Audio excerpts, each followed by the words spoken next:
Hello quirky fan, চলে এসেছি আমার বার্থডে ব্লগ নিয়ে। দেখতেই পাচ্ছ আমি মজাতে আনন্দে একেবারে আত্মহারা। আমার বাড়ি পুরো সাজিয়ে দিয়েছে এই সবাই রেডি হয়ে গেছে, দেখতেই পাচ্ছ। এই দেখো আমার নিচ রেডি হয়ে গেছে।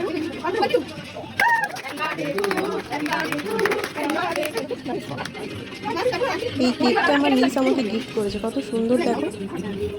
মাকে নিয়ে সব কিছু করে, যাই হোক আমি তো খুব খুশি হয়েছি। কেকটা অনেক টেস্টি ছিল। যদি ডিটেলস জানতে চাও আমাকে বলো, আমি অবশ্যই ডিটেলস দিয়ে দেবো। দেখো কেকটাকে ক্লোজ এটা আমার মিসেস ফ্রেন্ড। আর দিদির অবস্থা দেখতেই পাচ্ছ, সাজেনি সমস্ত অর্গানাইজেশন ও করেছে, তাই জন্য ও খুবই বিজি ছিল। এই রান্না সমস্ত দেখো কত কিছু ও রান্না করেছে একা হাতে। ইভেন জানো সব থেকে বড় কথা, 2 ঘন্টায় এই রান্নাটা শেষ করেছে। এত কিছু মাটন, ইলিশ কি নেই, আমি তো দেখে মানে আমার মন খুশ হয়ে গেছে। ওফ, এত খাবারগুলো টেস্ট। ওর খাওয়ার পর রিভিউটা দেখো। ওফ, খুব পছন্দ হয়েছে ওর খাবারটা। আর মাটনটা দেখো, ওফ পুরো একদম চুমু, দেখছো পুরো গলে গেছে, দারুণ।